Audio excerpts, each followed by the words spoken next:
Okay, so we are live on Facebook. I'm Jess Renke. I'm the property manager and event director at the Crest Pavilion. I'm joined by Morgan Mann, who is the community relations director at the Door County Library System. Hello. And then also Janine Brennan, who is our interim branch manager at the Egg Harbor Library. Hello. So thanks everybody for joining. We've been pretty successful, knock on wood, with these live streams, but it may break at some point if you're watching on Facebook Live. So just know that we'll do our best to quickly put a new link up there. However, the whole thing will be available afterwards online. So with that, I'm excited to introduce Cinnamon Rossman, who is the development director and communications director of the Door County Land Trust. Thank you, Cinnamon, for having us, being on today. Hi, Jess. Thanks. Thanks, everybody, for joining us today. Shall I get right into it? Yeah, go for it. All right.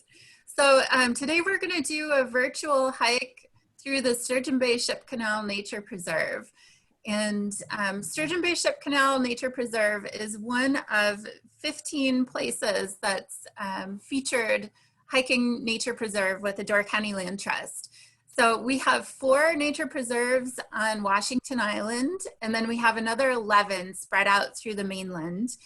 These places are all free and open to the public for hiking, skiing, nature watching, bird watching, all of these things. And most of the trails are fairly easy to hike and just really wonderful places to explore. So during this time, we're really encouraging people to get outside, get some fresh air, get in some sunlight if you can.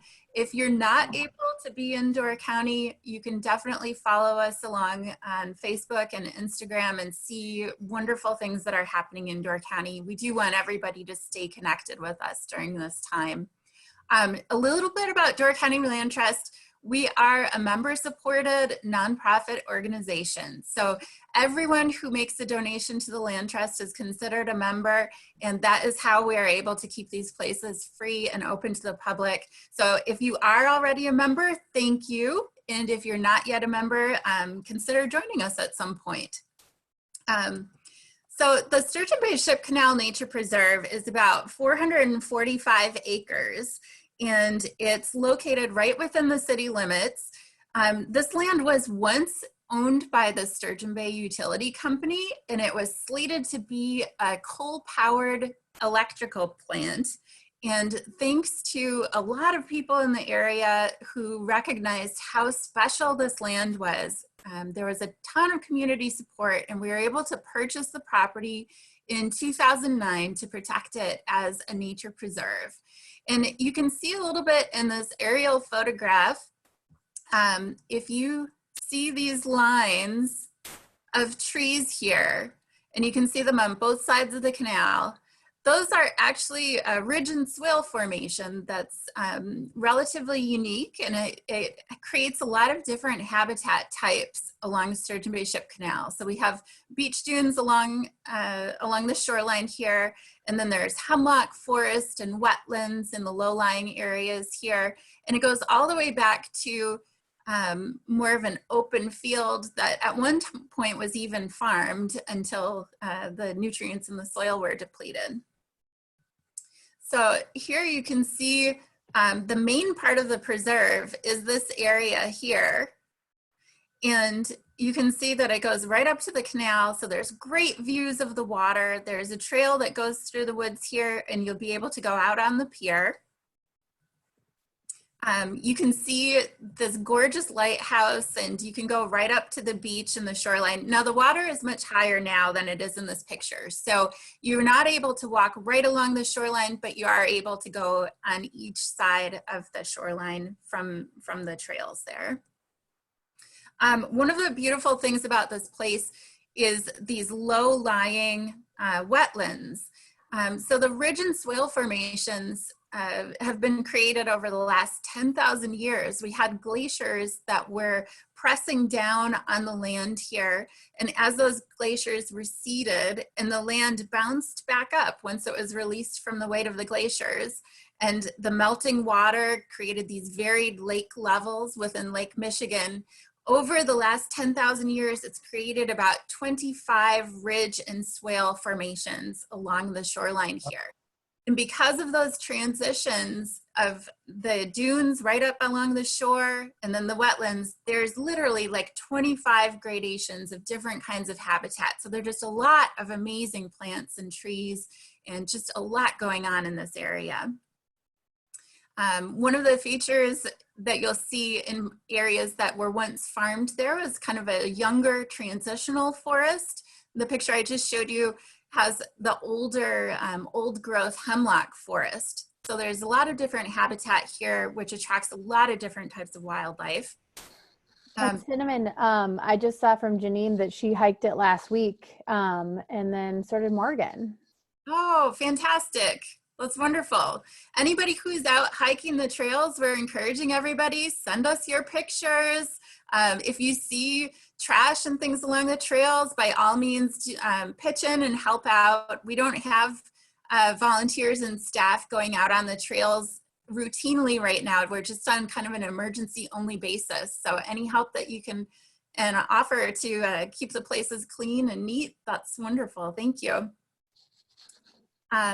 So the Sturgeon Bay Ship Canal is really easy hiking, so it's great for families to get out. It's one of the best places that you can go with a family because the trails are relatively short and, like I said, really level, and there's a ton of stuff to see. One of the most interesting things about the western part of this nature preserve is that Strawberry Creek goes through part of the protected land. And this is a place where the Wisconsin DNR has a fish collection facility. They collect salmon eggs, and then they take those eggs to a facility and they hatch them into young fry and they release them in the springtime. And right now, this is one of the best quality fish hatchery sites in Wisconsin. They're releasing more salmon from Strawberry Creek and Sturgeon Bay than they are anywhere else in Wisconsin. So that's kind of an exciting thing, and it's partly because the land protected is protecting that really high quality stream habitat for the salmon to be able to come in and spawn. And another thing that's at Ship Canal is there are many rare and endangered and very special plants there. But among those most special plants is the Pitcher's Dune Thistle that's pictured on the right here. Pitcher's Dune Thistle is being studied by the Chicago Botanic Garden staff. They come out and research the plants every year. And you can see in the pictures here, they mark with flags some of the new plants that are coming up, and they collect the seeds. They're tracking how many young plants there are and how many plants there are that are flowering. They're answering the question about how those rare plants are affecting the pollinators in the area. And right now, the Dune thistle population at Sturgeon Bay Ship Canal is one of the best among all of Lake Michigan shorelines.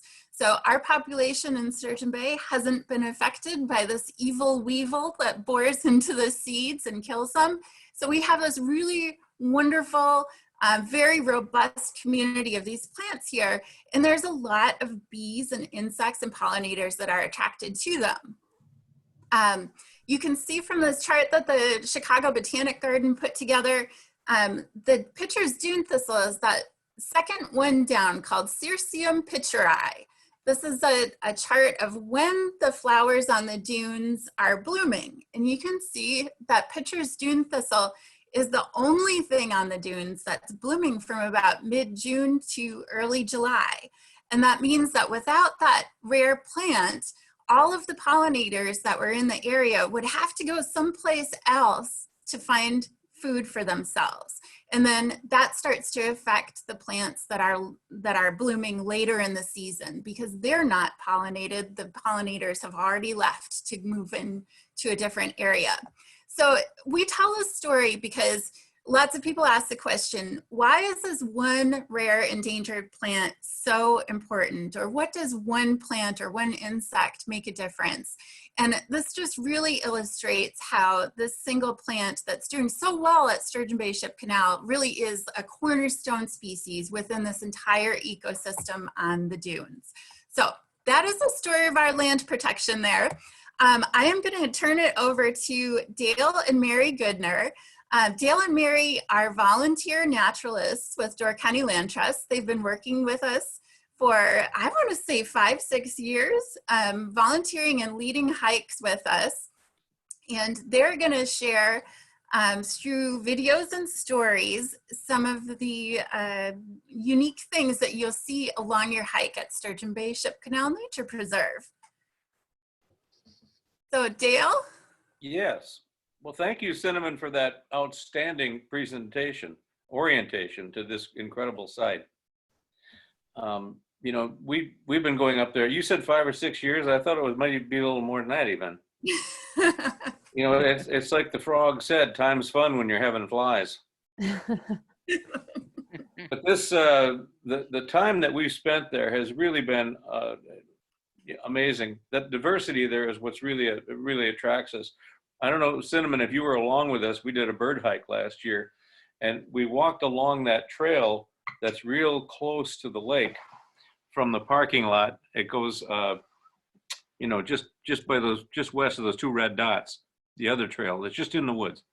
And when we broke out of the woods right there in the clearing, I'll tell you what, we were looking at probably maybe 4 or 5 good-sized cedar trees in that opening. And the whole group that was with us, we got to look at a minimum, I would say, of 10 warblers species. And 10 species. I mean, it was absolutely amazing. For some of the folks, they'd never seen warblers, you know, neotropical migratories before. And it was quite the eye-opener. There were a lot of oohs and ahs from the group, and I love to see that. There is a migratory corridor along the shore of Lake Michigan, and that's the other real benefit, I think, to the Ship Canal. It's right there. And when those birds are migrating northward, some of them nest up in Canada. And right about now is a great time to be out there. Yesterday we were over there and we saw yellow rump warblers and black-throated green. Yeah, black-throated green warbler, and that's a gorgeous bird. Black-throated greens do nest there. And so that's it's worth a trip out there now, because you never know from day to day what you're going to find. The migratories are moving through. I've seen ruddy turnstones right down there by the lake, and that's an Arctic bird. And by the way, that brings up something. I think the Ship Canal, well, the Door Peninsula is tied to the Arctic National Wildlife Refuge. We have birds in the winter that are found here, like, for example, the long-tailed duck used to be called old squaw, and they will nest all the way up by the Arctic National Wildlife Refuge, and they winter right here.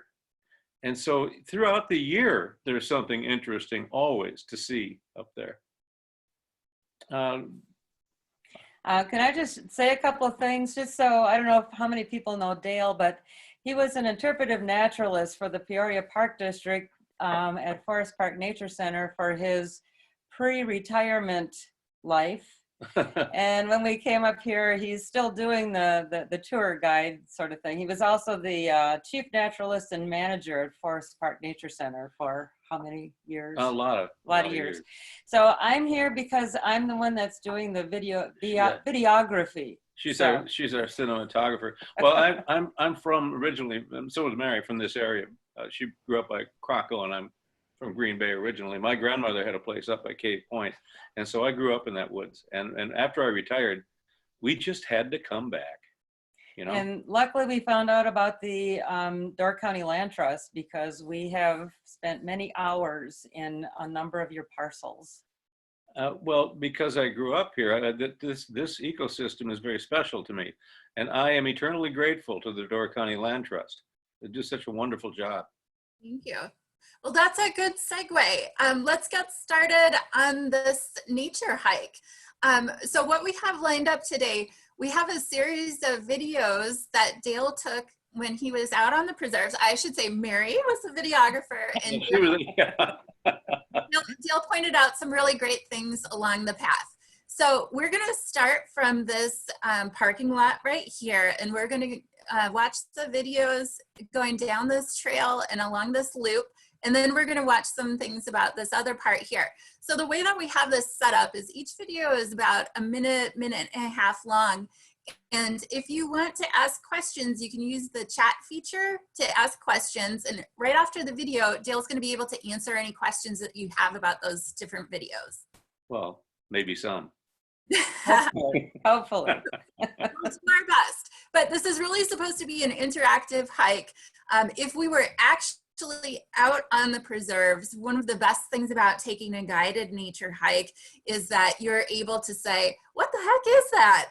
And ask questions about where you are. And it's those questions and that kind of wonderment and experiencing nature that really leads to a lot of learning and inspires people interest in nature. So that's what this is all about. So feel free to chat and ask questions if you want.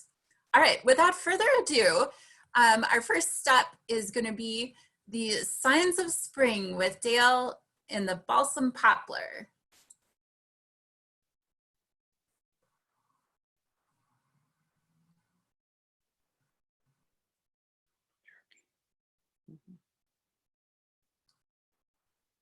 Here we are in the Sturgeon Bay Ship Canal Nature Preserve of the Door County Land Trust. And as you can see right here next to me is a little tree. It's referred to as balsam poplar because of the odor attached with it that comes with the buds and such. Kind of a resin. You squeeze the buds. And there's a product called a balm that has been used for many, many centuries that comes from this. And they call it the balm of Gilead. There's a little song that goes along with this. There is a balm in Gilead to make the wounded whole. There is a balm in Gilead to soothe the sin-sick soul. Anyway, enough of that. I thought, in a manner of speaking, the nature preserves throughout the Door Peninsula really are sort of a balm in Gilead, in a manner of speaking. When you come into a nature preserve, you can see such birds as chickadees just going about their business, feeding. Sometimes they'll even do their little songs and call notes while it's snowing. They could care less about our pandemics and wars and various tribulations around the world. They just do their thing. It's very grounding when you realize that we're not the most important things after all. To them, it's irrelevant what we do. And so, like Henry David Thoreau said, we need the tonic of wildness. And certainly, back in some of these locations, that's what you find, the tonic of wildness. It's well worth getting into the habit of coming and visiting these sites often and just take a walk. There you go. So can everybody hear okay? Give a thumbs up if you're hearing everything okay. All right, that's good. Video was a little quiet initially, and then I think that if you turned it up on your end, maybe that helped. Okay. Yeah, I tried to turn it up as much as I could. And when you did, it sounded fine here. Yeah, initially it was kind of quiet. Okay, sorry about that. So do we have some questions about that area of the nature preserve? I'm going to go ahead and unmute everybody. So there are some other places where you can see balsam poplar growing up too. So if you visit the the Blufflands Nature Preserve, there is a lot of balsam poplar that grows along the trail there on the lower level. You know, Cinnamon, it's worth noting that the balsam poplar is a northern species, and we are roughly at the southernmost boundary of its natural range. That's interesting. So being at the southernmost boundary of its natural range, that happens a lot in Door County for different species because we're cooled by Lake Michigan. We actually have a lot of Arctic boreal types of plants here, and you'll see a little bit of that at the Sturgeon Bay Ship Canal. If you go, you'll see fur and other things that you would normally find much further north in the Arctic Circle. All right, well, let's go on to the next video if there's no questions about this one. But again, feel free to ask questions anytime. June goldenrod.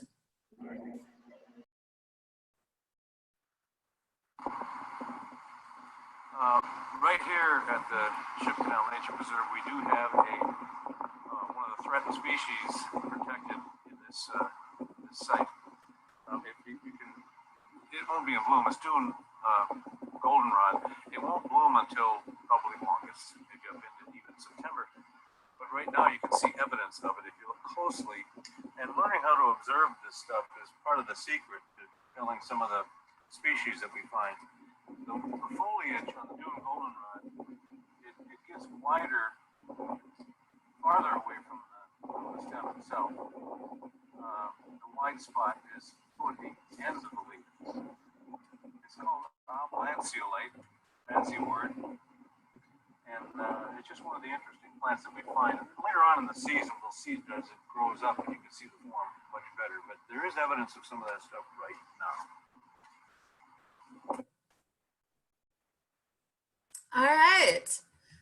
So the June goldenrods, those will start blooming, I think, in July, Dale. Do you know when those bloom? Well, you're probably right, Cinnamon. July, August, up into September, and you find some really great little bees and different insects that, like you were talking about, some of the pollinators that visit that goldenrod. Goldenrods, to me, are a very fascinating group. What does Wisconsin have? A couple of dozen species. Mm-hmm. And this is one of the rarest. But you sure find it at Ship Canal. Sure. So one of the primary projects that we've been doing at Sturgeon Bay Ship Canal is a dune restoration project where we go through and remove the invasive species that are there so that the native plants can continue to thrive there. And since we've started that restoration project about 5 years ago, we've seen a lot of the rare and threatened plants along the dunes are really starting to come back in a really good way. So, yeah. So it's a great place to visit during the summertime. Of course, very windy this time of year. And Morgan asked if people can help with the restoration. Sorry, Morgan, I don't mean to have you muted. I'm unmuted. There are opportunities to help. Right now, we're not accepting any volunteers out on the land right now, but once we do get back into regular operations and volunteers are able to come out with us, we do have lots of different projects that volunteers are able to help with. When Chicago Botanic Garden comes during the summer, there's sometimes very little notice because it's so weather dependent and bloom dependent when they visit. But if you want to help out with projects that are on the dunes, definitely we have a contact form on our website. You can send us an email, volunteer@doorcountylandtrust.org, and we will get back to you with the different kinds of projects. Besides dune projects, there are always things like helping to maintain trails. We do a lot of projects that are about restoring habitat. So pulling out small invasive plants like garlic mustard or honeysuckle shrubs or buckthorn shrubs. That's something that we're constantly working towards. So yeah, definitely.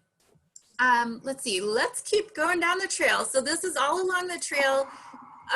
Sorry about that. This is all along the trail near that first parking lot area. Let's see.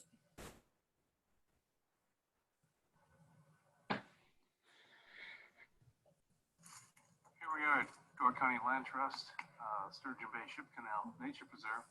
And there's something here, there's a great little sign of spring that you can watch for. What you notice are up here, you can see these are the catkins on what we call hazelnut or filbert. And the wild hazelnut grows all along this trail here. What's interesting right now though, here we are at the 5th of April. And if you look very closely, you can see that the catkin is the male part of the flower. The female part of the flower is very, very tiny. You tip your binoculars backwards and get up very close and look through the big end down to the little end, and it acts as a microscope. You can see the definition on these very, very red, small flowers.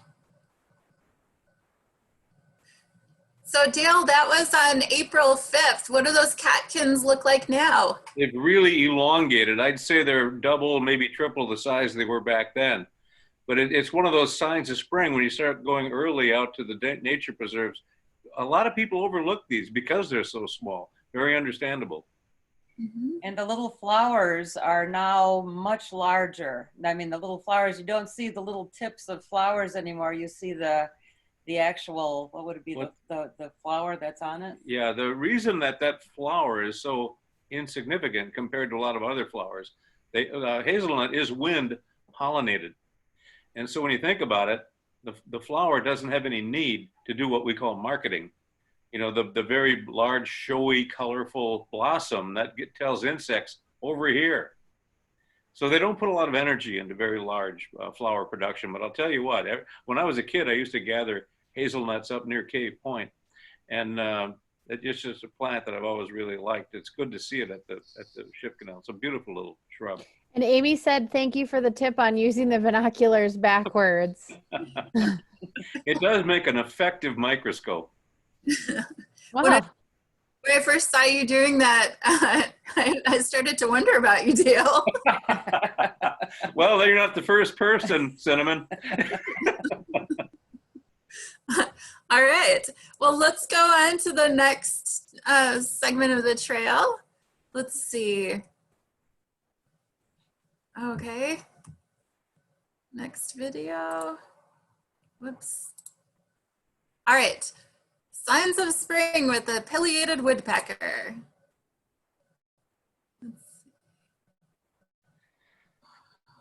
Sometimes when you're walking through a nature preserve, you can get a pretty good idea of some of the animals that are here by looking for evidence.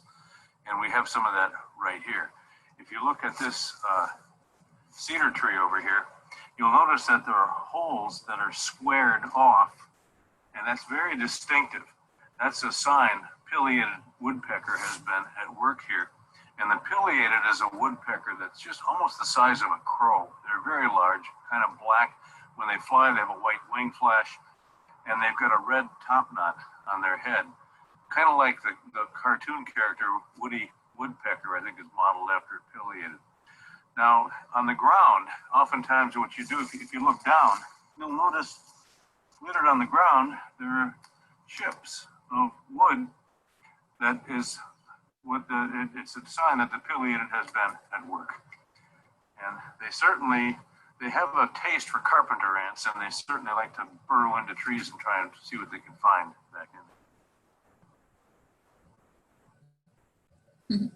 So I can tell you, I grew up in Door County, and I have never seen so many pileated woodpeckers as I have in the last couple of years. They've been making a huge comeback in general. When the forests of Wisconsin were leveled, they took away a lot of habitat for pileatids, and that population collapsed, which is what happens when we remove habitat. But as the forest has been maturing and you find more and more trees of standing dead wood that have carpenter ants, there's a lot of good habitat for pileatids. By the way, some people will say, no, it's pronounced pileated. Well, the English pronunciation is pileated, according to the dictionary. But in Latin, they're named for their crest, which has been referred to as a pileus, which is Latin for mushroom. So if you pronounce it in Latin, it's pileated. So Dale, do the pileated woodpeckers eat the emerald ash borers? Is that one of the reasons why we see so many of them now? You know, I don't think that pileated woodpeckers are fussy. If you find a larvae of some sort in there, that's lunch. I don't know that, but it would surprise me if they didn't. And I've heard that pileated woodpeckers will actually nest inside the tree. Is that true? Do they carve out a nest? A lot of woodpeckers do. They nest in a hollow in the tree, and we run into trouble with some such woodpeckers as the red-bellied and the red-headed, because what will happen is the starlings will find that nest that they built, and they'll evict them and take over the hole in the tree. And so, yeah, there's a little bit of a dynamic going on out there. That's one of the problems with these invasive species, such as the starling. Sure. That's interesting. Well, I just want to remind everybody, if you're just joining us too, feel free to ask questions anytime. We're going to try to answer questions as we go. So if you have questions, Dale is an expert on many things here. Not very many, actually. Jamie says that she has a pileated woodpecker in her tree in Egg Harbor. It's beautiful. Tree was dead and cut down to about 8 feet, and it loved it. I'm going to unmute you, Jamie, if you have anything else to add. Wow, that's cool. You know, it wasn't recently. We obviously haven't been able to come up to our place up there, but yeah, we got some good pictures of it too. So it was really unique to see. It was nice. Nice. Good. So next up here, we have how to tell hemlock from balsam fir trees. Now, these are two of my favorite trees. And if you go to Sturgeon Bay Ship Canal, you will walk down one of the trails that has these magnificent old hemlocks that form a cathedral over the trail. It's just stunningly beautiful. You'll find a lot of pictures of that on our website and our Facebook page too. So here we go. The nature preserves in the Door County Land Trust are just wonderful places to see a lot of species diversity among trees. And here we've got a couple of typical coniferous trees that you're going to encounter out here. They both have a flat needle. And if you look at them, they look pretty much the same. One of them, the needles are smaller. On the balsam fir here, the needles are slightly larger. This is a hemlock. And if you take this little test, rub the needle between your fingers, and if it doesn't roll, it's a fir or a hemlock. If it rolls, it's got a square cross section, and that would be more like a spruce, for example. What's interesting between these two, in order to identify the tree, is that the fir has what's called a sessile needle placement, and that is that the base of the needle attaches to the twig, just almost like a little tiny suction cup. And here on the hemlock, it's got a little tiny stalk at the base of the needle, and that stalk holds it to the twig. And it's called a peduncle. And this is kind of an interesting way that you can verify whether you're looking at a hemlock or a fir. And just something that's kind of interesting to me, there's a tree called the Douglas fir out west. And the Douglas fir, referred to as a fir, obviously there was a little mistake, and the scientific name is Pseudotsuga, which means false hemlock. And the Douglas fir, like the hemlock, does have a little peduncle at the base of the needle. So Dale, I've also heard that hemlocks, if you look on the underside, they have these little tiny needles that look like stitching on the bottom. Yeah, there is a pattern to the bottom side of the needle also. That's a really good point, Cinnamon. And I'd like to make sure that people understand, there's a lot of misunderstanding about this. You've heard of Socrates and hemlock juice? That plant is a herbaceous plant, the poison hemlock, and that has nothing at all to do with the hemlock tree. There's nothing toxic about a hemlock. It's the reason that they named the tree hemlock is because there's an odor, if you crush up the needle, that's reminiscent of poison hemlock. It's just kind of interesting. The scientific name of hemlock is a Japanese word. And I don't know of any other plant that has a scientific name that's Japanese. It's called tsuga, T-S-U-G-A, tsuga. If you're familiar with Japanese art, they have these very, very graceful, absolutely beautiful tapestries. The hemlocks of Japan are gorgeous.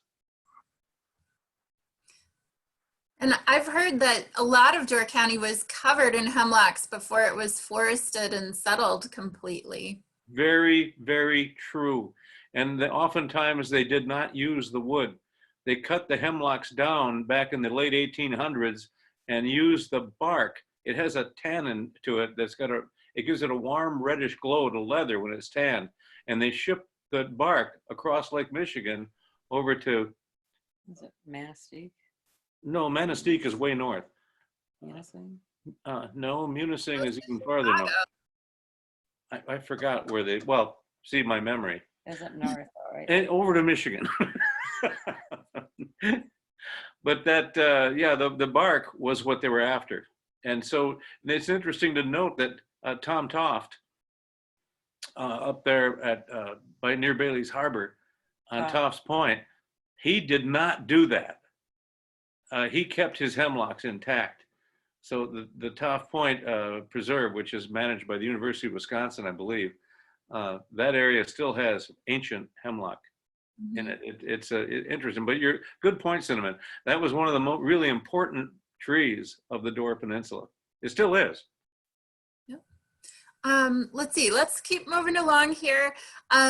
This area that's right behind Dale in the video, you'll see if you go out towards the pier and look back towards the shoreline. Behind me, you can see the silhouettes or the tops of these huge white pines. This is typically what you'll notice around the entire Door Peninsula. The white pine grows up straight and tall with a nice straight bole. And those little fine 5-needle clusters, they look so fine and soft when you're up close. But in the distance, they have a stoutness, a blockiness about them. It's kind of interesting. That's just a gorgeous tree, and it's really kind of a signature of the Door Peninsula. And what they form is you can almost think of it as almost an exclamation point rising above the rest of the forest. Beautiful. Let's see. Did you want to add anything to that, Dale? Well, only when I was a kid, I spent a lot of time up in White Pine. I was a tree climber, but the White Pine was one of my absolute favorites.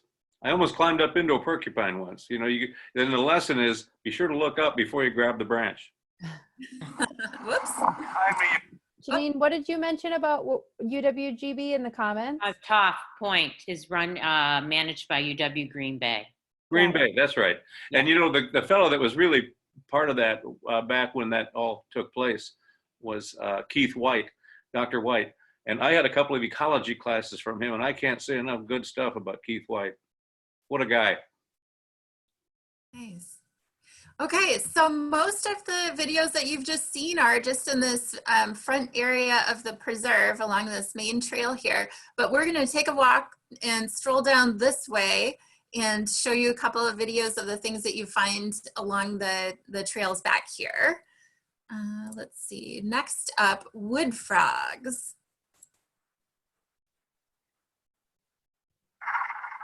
Here's another great sign of spring. This is the advantage of Philip County Land Trust maintaining all these various nature preserves around and the wide variety of habitats that you'll find in each place. Behind us, you can really hear one of the great prominent sounds of spring, the mating of the wood frog. And it's fascinating to watch these little critters. It's pretty cold out today, but it doesn't seem to bother them at all.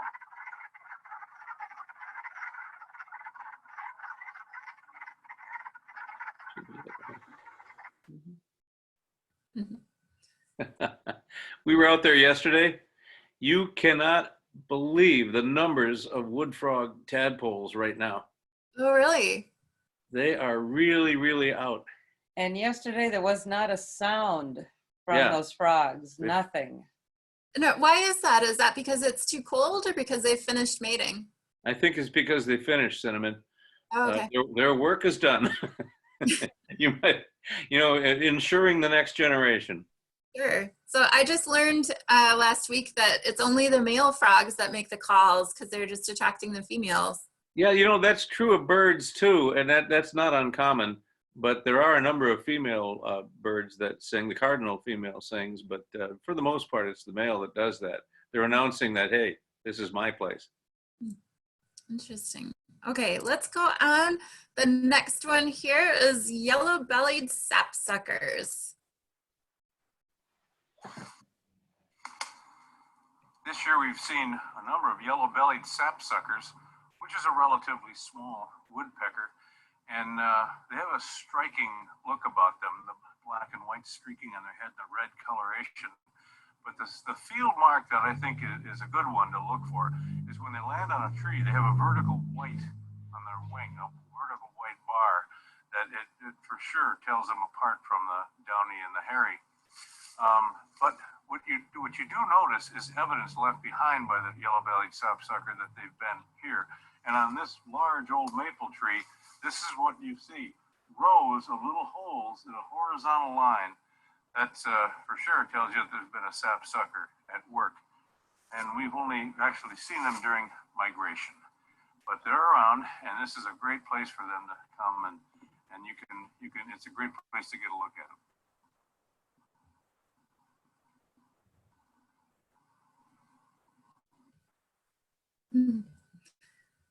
That's a beautiful old maple.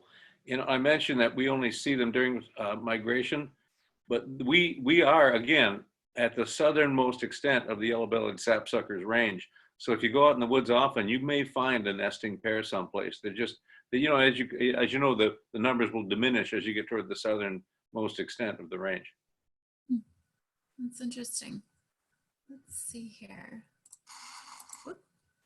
Okay, next up we have club mosses, and this is fascinating. There's just a ton of this at Sturgeon Bay Ship Canal.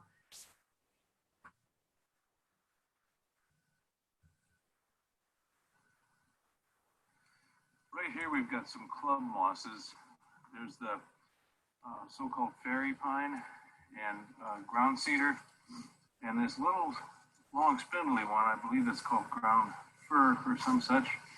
The club mosses as a group are found throughout the Dura Peninsula, and it's a pretty interesting plant. When you think about it, they've showed up in the fossil record just about 400 million years ago, and coincidentally, that's approximately the age of the Niagara dolomite found underlying the Dura Peninsula. So this and the dolomite have something in common. Part of the biodiversity that makes such a rich natural heritage of this region.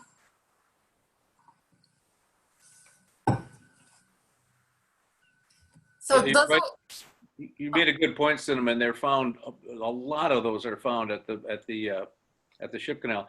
And you know, the other thing is a club moss is not a moss at all. It's a lycopodium, and it does have vascular. It's one of the very first plants to have vascular tissue, xylem and phloem. And mosses, as you know, they lack vascular tissue. So it's a special plant. And a lot of the relatives of the club mosses were actually trees. And back around 300 million years ago, there were trees called lepidodendron. And those trees could grow up to be 100 feet high. And the lepidodendron back at that time is what gave rise to coal that we're burning today. Mm-hmm. That was a direct relative of our little club moss. All that's left of that family of plants are these little bitty guys. That's kind of wild. And I always hear them referred to as princess pines. Yeah, fairy pine, princess pine, they have a bundle of names. Mm-hmm. Yeah. All right. Well, now we'll learn about some real pines. Here we go. Here we have a couple more evergreen type trees, coniferous trees, only unlike the spruce and the fir, the needles don't line up along the twig. In fact, they're found in little clusters of needles. The pine to my right is the red pine, also known as the Norway pine. And on this one, the needles are rather long, and they're found in sets of 2.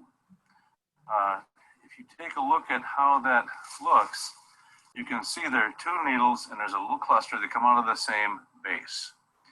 The white pine, which is on my left, these needles have a softness about them in the way they look. And these needles are in little clusters of 5 needles. And maybe you can see that. They come out of the same base also. If you look closely at these trees, that's one way to distinguish a white pine from a red pine rather readily.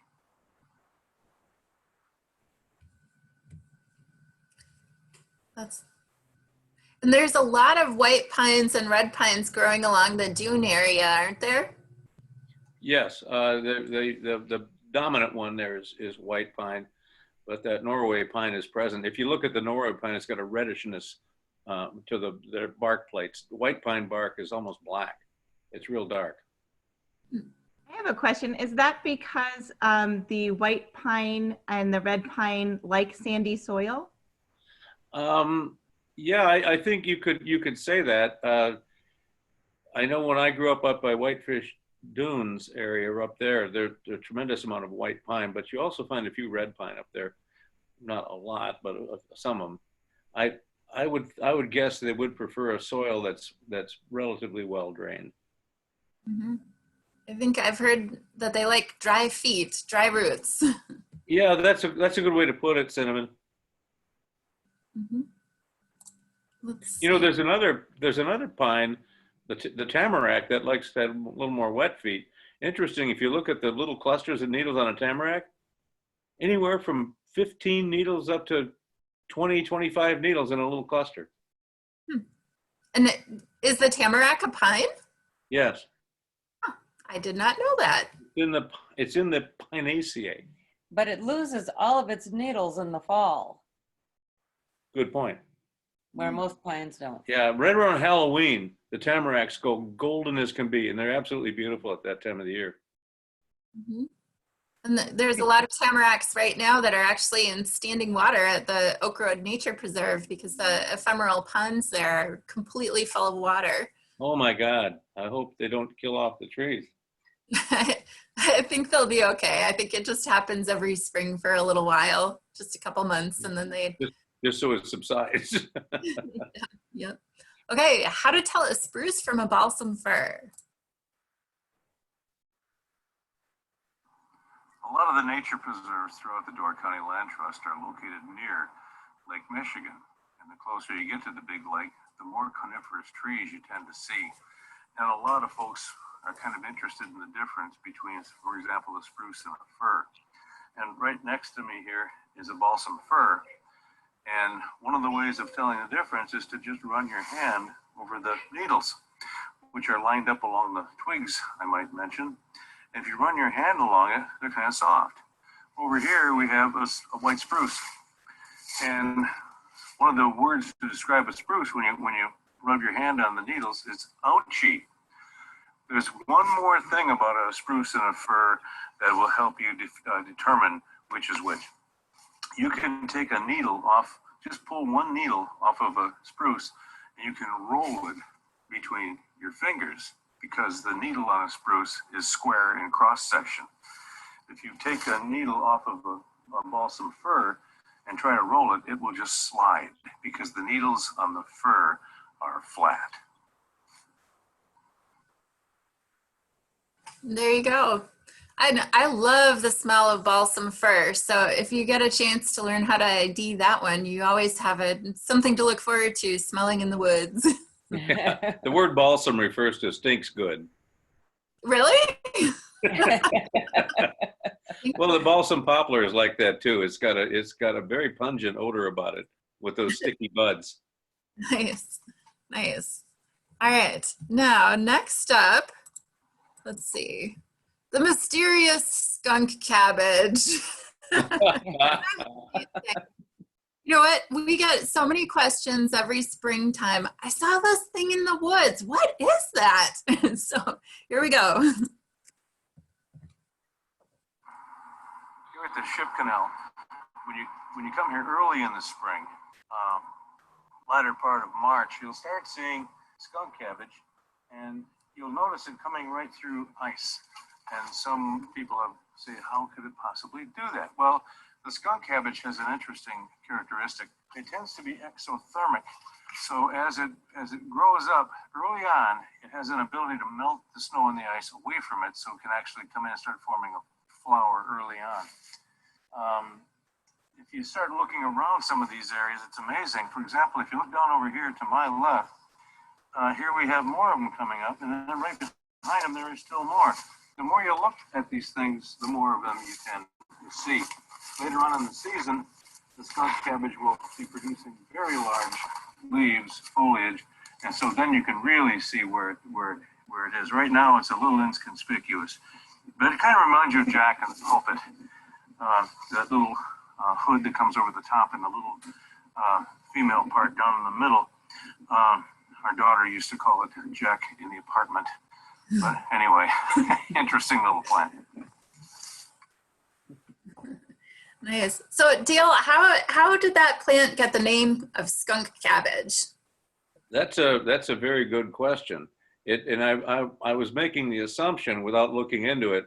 A lot of plants have the odor of carrion, rotting meat, and that smell is what attracts slugs and flies to do the pollination, and right down near the ground. And the hint is the flower is way down low, so it'll attract certain pollinators. I hope I'm not misstepping on that, but I was just assuming that from back in the good old days. The odor is crucial. Now the other obvious guess would be that there may be a pungent smell of skunk-like smell when you break the leaves. But I'll tell you what, that skunk cabbage right now, when you're out there by Ship Canal, it's amazing how much of it there is. It's really obvious today. The leaves are getting really big. Where we normally see it is right along, is it Lake Road? Lake Road, yeah, on the way in. On the way toward the parking lots, on either side of the road. It's just amazing. I have a trail map that I'll show here right at the end, so people can ask questions about where to see things. And I'll point out where the skunk cabbage can be found there. Let's see. I think we're down to one of our last little videos here. Masses of frogs. Here we're looking at these swells and swales, typical ridge formation that's so common along Lake Michigan. And in between the ridges in the swales themselves, water accumulates, and as you might hear, the frogs are taking advantage of it. If you look right down over here, you can see what these frogs are up to. After all that singing and so forth, right off the end of my stick here is an egg mass, and that contains a whole bunch of little tadpoles or pollywogs or whatever you want to call them. And so in the fairly near future, we're going to have this water alive with these things. Oh, by the way, right now you also notice along the surface, we've seen a number of water striders, insects that use surface tension of the water itself to convey themselves over the top and see whatever they can find that they can feed on. And just under the surface is water boatmen, and they move along with little, almost like little paddles. It's a pretty interesting collection of life that takes advantage of this water. It's quite magical, pretty amazing. I love the sounds of those frogs. So Yeah. Dale, when you're pointing out the frog eggs, can you see like little round visible eggs in there? Yeah, the eggs are kind of a translucent gray or light tan, and in the center you'll see this little dark, looks like a little comma inside early on. It's like black, but when those little pollywogs hatch out, which by now they have done, many of them have now changed to be more of a brownish color, and they're laying on each other across that egg mass.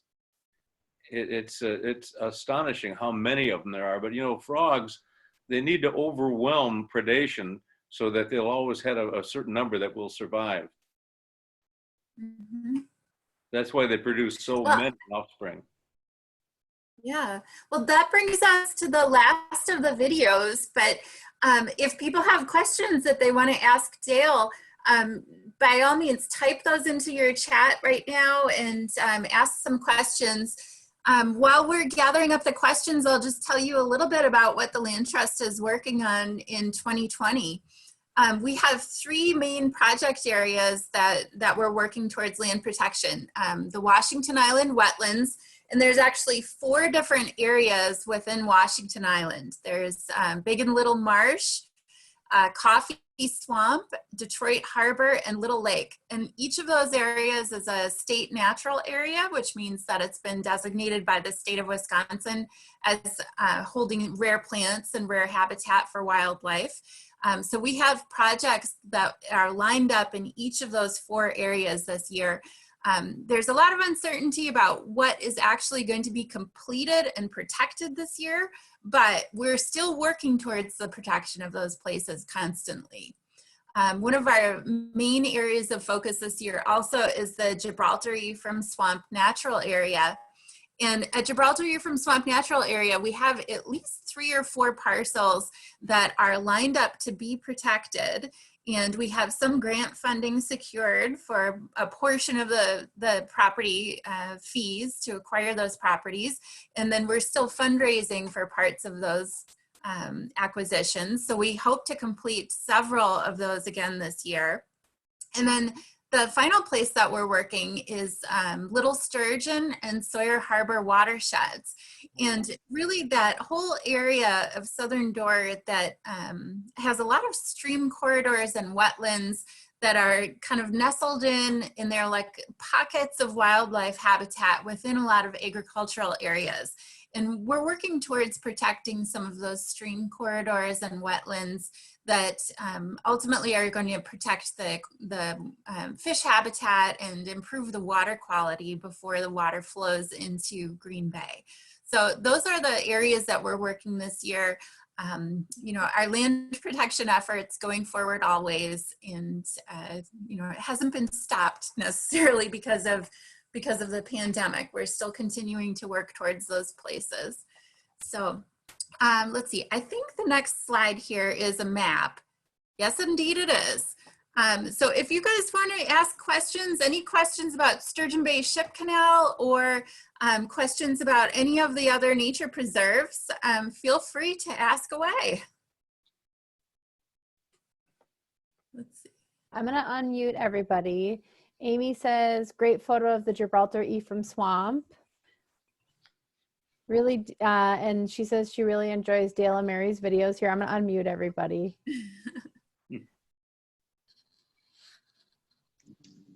We went to Gibraltar Ephraim Swamp this winter, and it was Chuck Lauder was there to co-lead with that group, and Amanda Pike. And I'll tell you what, we saw, you can't imagine the snow fleas that had come up and were on top of the snow. It was amazing. There were so many, it made the snow look gray. It was pretty impressive. They're little springtails, and they come up out of the soil. And it's just, you know, what it gives you is some sense about the depth or the tremendous diversity of life below the surface. Oh, sorry, go ahead, Jess. Oh, I was just going to say Frank had a question for Dale. If you want to go ahead, Frank. Hi, Dale. Roughly where did you grow up? Because you mentioned Cave Point and Whitefish Dunes. We live out east of 57 across from the sheep farm and the bed and breakfast. So I was curious as to where you were referring to. Do you know where the visitor center is at Whitefish Dunes State Park? Oh, sure. That was approximately the location of my grandmother's cabin. Wow. Oh, okay. And we went back in the 50s. My mother used to force us to go there during the summers because at that time it wasn't coronavirus. We were escaping polio. Wow. Okay. And darn it, we had to go up there and hang out in the most beautiful place in the world that you could possibly imagine. If she had a shack there now, she'd be worried about falling into the water the way the waves are. Yeah. Yeah. But what a place to grow up. And you know, I'm very grateful for that, because you think about it, when children have access to these areas of natural areas and they get fascinated by anything from spiders to you name it, it's a predictor. They're more apt to become interested in any branch of science. My older brother became a paleontologist, worked for Mobil Oil. But I, on the other hand, went for the big bucks. I majored in biology and became an interpretive naturalist. You had the better choice. And And Cinnamon, are these videos, I know that they're part of the presentation, but do you guys have a YouTube channel too that people could look back and refer to? Sure. The best places to find our videos are either on Facebook or on our website. So you can go to doorcountylandtrust.org and you can find our videos there. We have a page set up that people can also upload photos and videos that they've taken.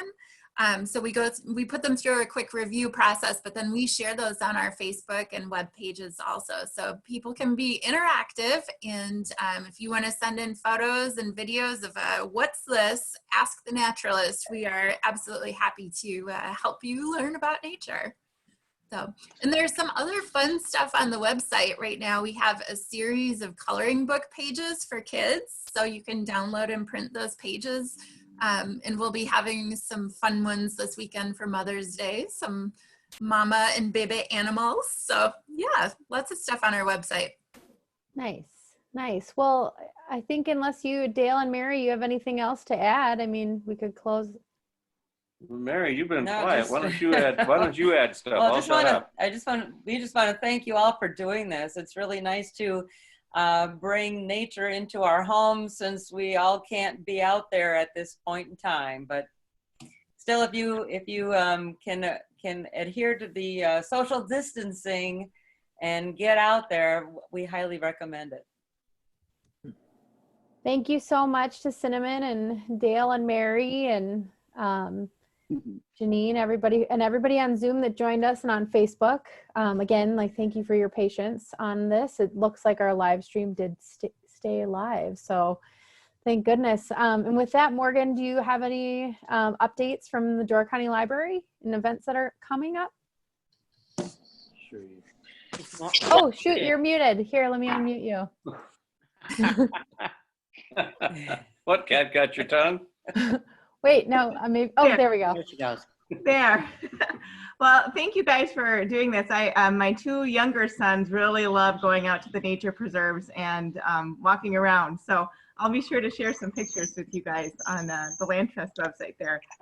Coming up for the library, we are going to be having virtual craft time starting actually tomorrow at 9:30. And that's in our closed group on our Facebook page. It's the Storytime group. So join that if you want to start doing crafts on Fridays. And there'll be children's crafts. But of course, adults can join in. We have a social distancing book club that we're doing at 2 p.m. on Fridays, where you can talk about the books or movies or things that you're reading and watching and listening to. And there's no specific title or anything like that. On Wednesday, May 13th, we have our dog training tips and tricks at 2 p.m. On Thursday, May 14th, we're getting to know RB Digital for magazines at 2 p.m. And on May the 18th, which is a Monday at 2 p.m., we're going to be having Jess and Janine talk about movies, reviews, critics, and shows that you can see on Hoopla during this time where we're all home. And on Thursday, May 21st, we are going to be joining John Harris talking about a history book called The Woman Who Smashed Codes, A True Story of Love, Spies, and an Unlikely Heroine Who Outwitted America's Enemies by Jason Fagan. And that is available on Overdrive as an ebook or e-audiobook, and also on Hoopla Digital as an e-audiobook. So join us for that. He does a history book twice a year with us. At 2 p.m., so right after that, we're having Mushrooms 101, where we're going to have Wildwood Gourmet Mushrooms give us a farm tour. And so that's going to be a lot of fun. And then our last book discussion of the month is going to be the Between the Pages book club. And we're going to be talking about The Lost Girls of Paris by Pam Jenoff. So you can come see us, the crew from Egg Harbor again, and talk about that book. So we hope you can come join us at some of these events.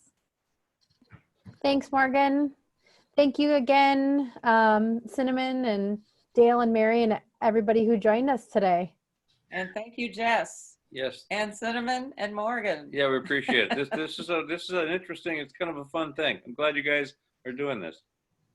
Somebody had asked a question, and I don't know if they're still on, but I was going to show the map just one last time in case there was any questions about Sturgeon Bay Ship Canal. Whoops. But We've got a lot of thank yous streaming in here on the Zoom chat. Everybody was really. Sounds good. Well, thank you, everybody. And send us a message on Facebook if you have more questions. Very good. All right. Thank you all. Okay, bye. Bye.